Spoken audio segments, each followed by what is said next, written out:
سلامونه وخت بخیر. زموږ د 5:30 بجو خبرې ټولګه ته ښه راغلاست. نن درېنۍ د زمري 4مه چې د جولای له 26 سره برابر ده. په سر کې هم پام وکړئ څه مهمه خبرونه سره ډکه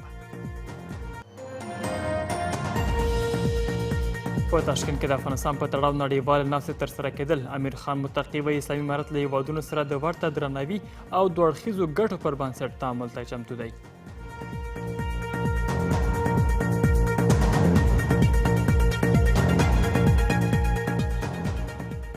په افغانستان کې پر ښځو د محدودیت پر لرې کېدو د ملګرو ملتونو ټینګار. دا سازمان وایي چې کار ته په بشپړه توګه د ښځو ګرځېدل د افغانستان په اقتصاد کې د بدلون رامنځته کېدو مهم ټکی دی.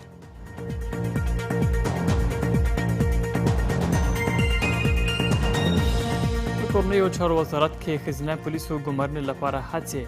دا وزارت وایي چې هغه میرمنې چې د پولیسو له اکاډمۍ څخه فارغې شوې دي په دې وزارت کې په کار ګماري.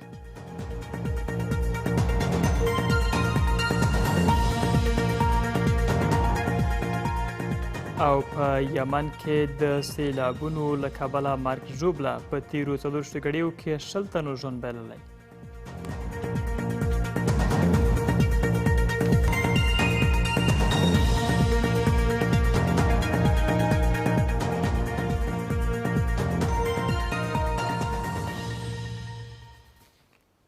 بشپړ خبرونه.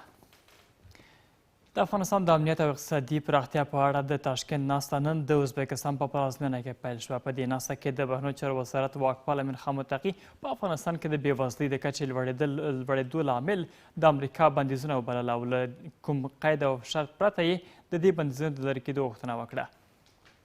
ښاغلي متقي همداشان له هیوادونو هم وغوښتل تر څو دوه اړخیزو ګټو لپاره له کابل سره رسمي تعامل وکړي.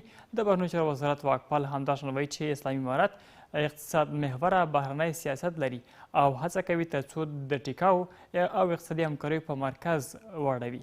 په همدې حال کې د یو شمېر هیوادونو استازي دا ناسته د افغانستان سکالې ته د نړۍ پام اړولو لپاره مهمه بولي. د افغانستان د امنیت او اقتصادي پراختیا په اړه له نړیوالې ناستې د ازبکستان کوربهتوب. د دې غونډې په پیل کې امیر خان متقي د اسلامي امارت له لاسته راوړنو اشاره وکړه. هغه په دې باور ده چې په افغانستان کې نننی بشري ناورین د امریکا د بندیزونو پایله ده. ښاغلی متقي د امریکا د بندیزونو په لرې کولو ټینګار کوي او له نورو هیوادونو غواړي چې د دوه اړخیزو ګټو لپاره له کابل سره رسمي خبرې پیل کړي.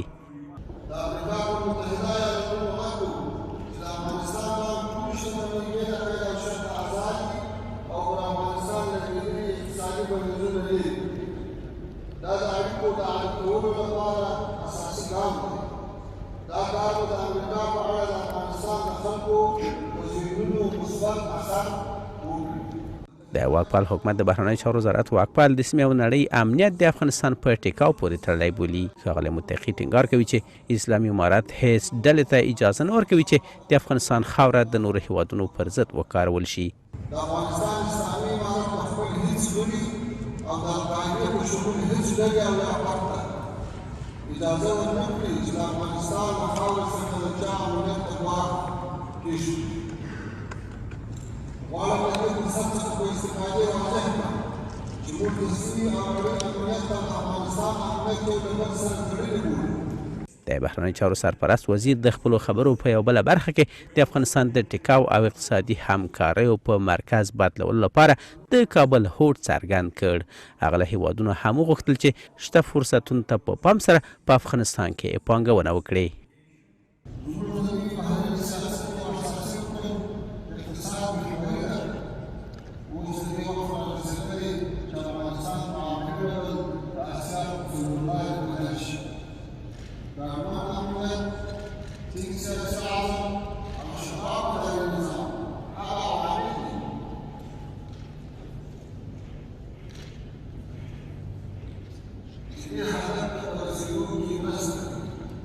د افغانستان مسلې ته د نړۍ پام د دغې نړیوالې غونډې تر ټولو مهم هدف دی.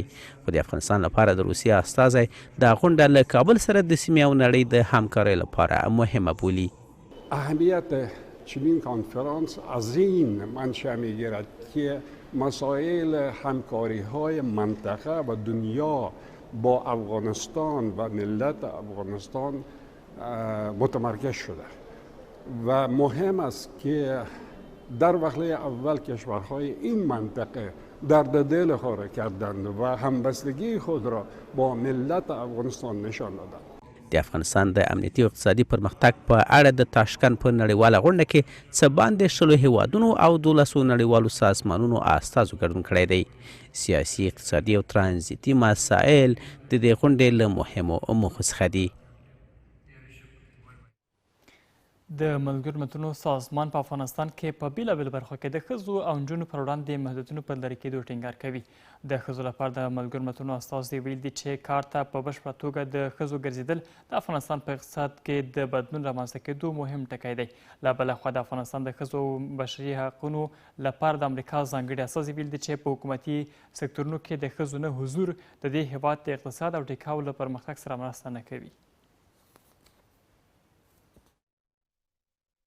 په افغانستان کې د ښځو د لوړ محدودیت او له 6 ټولګي پورته د نجونو لپاره د ښوونځیو د تړلو په اړه د ملګرو ملتونو غبرګون.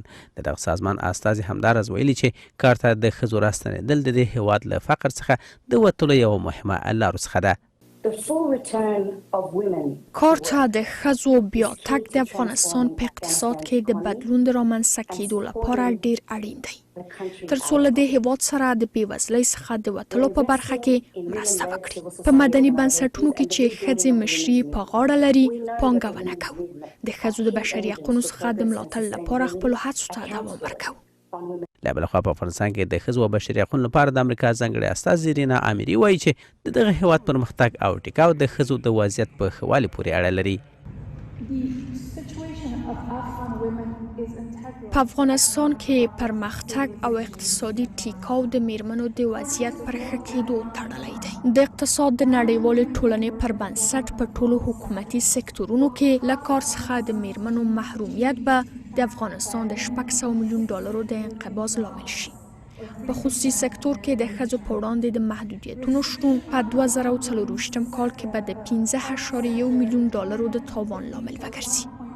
خو هغه زده کوونکي چې له میاشتو راهیسې له زده کړې بې برخې دي هیله لري چې اسلامي امارت به زر تر زره د دوی د ښوونځیو د بیا پرانستلو لپاره پریکړه وکړي. هر دختر آرزو داره که به خاطر آینده خود، وطن و فامیل خود درس بخونه، کار بکنه، تحصیل بکنه. چندین بار وعده دادن ولی به هیچ وعده عملی جامعه عمل نپوشاندن. امیدوار هستم که دوباره مکتب‌های دخترانه برای همه دخترها باز شود. دا به داسې حال کې ده چې اسلامي امارت یو شمېر مشرانو تر دې وړاندې هم د نجونو لپاره تر 6 ټولګي پورته د ښوونځیو د بیا پرانستلو ژمنه کړې وه او ټینګار کړی و چې اسلامي امارت د نجونو د زده کړې او پرمختګ مخه نه نیسي. خو تر اوسه چې تر 6 ټولګي پورته د نجونو د ښوونځیو له تړل کېدو څه باندې 300 ورځې تېرېږي، د بیرته پرانستلو کوم خبر نشته. د کورنیو وزارت وایي چې هغه میرمنې چې د پولیسو له اکاډمۍ څخه فارغ شوي دي په دې وزارت کې په کار ګمارل کیږي. دا وزارت په دې وزارت کې د ښځو تقاعد ردوي او هغه بې بنسټه بولي. دې سره هممهاله یو شمېر پوځي کارپوهان د امنیتي ځواکونو په لیکو کې د میرمنو حضور مهم بولي او د امنیتي او دفاعي ځواکونو په لیکو کې د دوی په شاملېدو ټینګار کوي. د پولیس ځواکونو په لیکو کې د میرمنو شاملېدل. د کورنیو چارو وزارت په یو پیغام کې د دې وزارت په یو شمېر برخو کې د میرمنو له ګمارنې خبر ورکوي او وایي هغه میرمنې چې د پولیسو له اکاډمۍ فارغې دي د اړتیا په صورت کې د دې وزارت په یو شمېر برخو کې به وګمارل شي. د دې وزارت مسؤلین همداشان په دې وزارت کې د میرمنو د تقاعد په اړه ګزارشونه بې بنسټه بللي دي. د کورنیو چارو وزارت په مربوطاتو کې د ښځینه پولیسو د تقاعد خبره واقعیت نه لري، بلکې د تقاعد په ځای وزارت هڅه کوي په هغو ځایونو کې چې ښځینه پولیس ته ضرورت وي د پولیس له اکاډمۍ نه فارغ شوي پولیسې په دندو وګماري. په همدې حال کې یو شمېر پوځي کارپوهان په ټولنه کې د میرمنو پولیسو پر رول ټینګار کوي او وایي د امنیتي ځواکونو په لیکو کې د میرمنو شتون اړین دی. حضور پلیس طبقه اوناس در جامعه و خصوصا در کشور ما در شرایط فعلی یک نیاز مبرم تلقی می شود. امارت اسلامی افغانستان بودن پلیس طبقه اوناس را در بخش‌های مختلف پلیس در اولویت کاری خود قرار دهد. حضور یا بودن زنان و خانمان در سکتور امنیتی خصوصا در پلیس الزامی می باشد، یعنی حتمی و ضروری است بخاطر که بعض جاها لازم میفته یا ضرورت میفته که زنها باید تلاشی شود، چک شود، دیده شود یا امنیت بعض جای گرفته شود، حتی خانه ها باید داخل دیده شود، تلاشی شود، یک واقعه رخ میده داخل خانه. د کورنیو چارو وزارت په دې وزارت کې د پولیسو میرمنو له ګمارنې په داسې حال کې خبر ورکوي چې له بدلون مخکې یو شمېر میرمنې د امنیتي ځواکونو په لیکو کې دنده ترسره کوله. په زابل کې د یو مسافرونکي موټر د اوښتو له کبله 4 تنو خپل ژوند لاس ورکړی او 15 نور هم ټپیان شوي دي. دغه موټر تېره شپه د شرصفا ولسوالۍ په واټ کې د سیلابونو له کبله له لارې بېلارې شوي او همداشان اوښتی دی. د زابل د عامې روغتیا وزارت مسؤلین وایي چې په قربانیانو کې ښځې هم شاملې دي. له بلې خوا په پکتیا ولایت کې هم د سیلابونو له امله 3 تنه ټپیان شوي دي. د هېواد په یو شمېر ولایتونو کې سختو بارانونو او سیلابونو د ځاني مرجلو ترڅنګ پراخ مالي زیانونه هم اړولي دي. زیانمن شوي کسان له کورنیو او بهرنیو مرستندویو ادارو څخه د بیړنۍ همکارۍ غوښتونکي دي.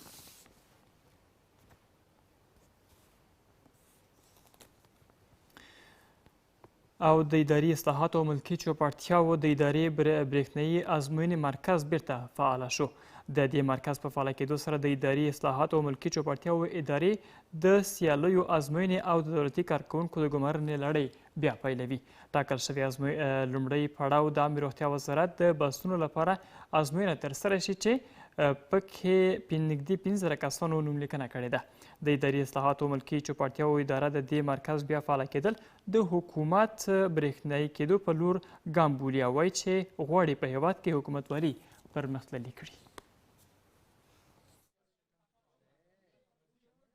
د اداري اصلاحاتو او ملکي خدمتونو د برېښنایي ازموینې مرکز د 2 کال وروسته بیرته فعال شو او تمه ده چې د ملکي چوپړتیاوو کارکوونکي د برېښنایي ازموینې له لارې وګمارل شي. په لومړي پړاو کې به د ټولګټو وزارت د بنسټونو لپاره ازموینه واخیستل شي چې شاوخوا 15 کسانو پکې نوملیکنه کړې ده. وقتی ما میخواهیم به وطن خود، به ملت خود، به کشور خود خدمت کنیم از طریق رقابت آزاد بدون مداخله انسانی، بدون وساطت ما میتونیم از علم خود استفاده کنیم، در امتحانات اشتراک کنیم و از طریق امتحانات ما کامیاب شویم و ادارات خدمات ملکی مصدر خدمت قرار بگیریم. مرتبط است، تجربه مرتبط است، مهارت هایی که نیاز است و اما اصل شایستگی و شایسته سالاری در اینجا مطرح میشه، چون که رقابت آزاد است و در اونجا هم شایستگی فرد، قابلیت فرد، تحصیل مرتبطش و تجربهش این از معیارهایی است که در نظر گرفته شده. د ادارې مشر دغه مرکز بیا فعاله کېدل د حکومت د برېښنایي کېدو په برخه کې یو ښه ګام بولي. ښاغلی صدیقي همداشان ټینګار کوي چې په ازموینه کې قومي، سیاسي او ژبني مسایلو ته ځای نشته او د ازموینې پایلې به رڼې واوسي. دغه اداره زیار باسي څو د اساسي خدمتونو د وړاندې کولو لپاره له عامه سرچینو څخه د اغېزمنې استفادې وړتیا هم په خپله پیدا کړي او هم نورې دولتي ادارو ته دغه مزیت څخه برخمنې وګرځوي. یو څوک چې د کوم بس لپاره ښه لیاقت ولري د دغه لارې به دی هغه خپل ځای ته رسېدی شي. که یو څوک لیاقت ونه لري نشي رسېدی، که یو څوک لوړ لیاقت ولري هغه به لوړ ځای ته رسېږي. له وروستیو تحولاتو وروسته د هېواد په بېلابېلو ادارو کې یو شمېر کارکوونکو خپلې دندې پرېښودې. نو له همدې کبله کارپوهان ټینګار کوي چې اسلامي امارت د ښې حکومتوالي لپاره مسلکي او تجربه لرونکو کسانو ته اړتیا لري. زموږ د مهال خبرې ټولګه همدومره وه. له پاره څخه مننه. سبا د هوا حالت به مې هم همکاره وړاندې کړي. ښه شئ.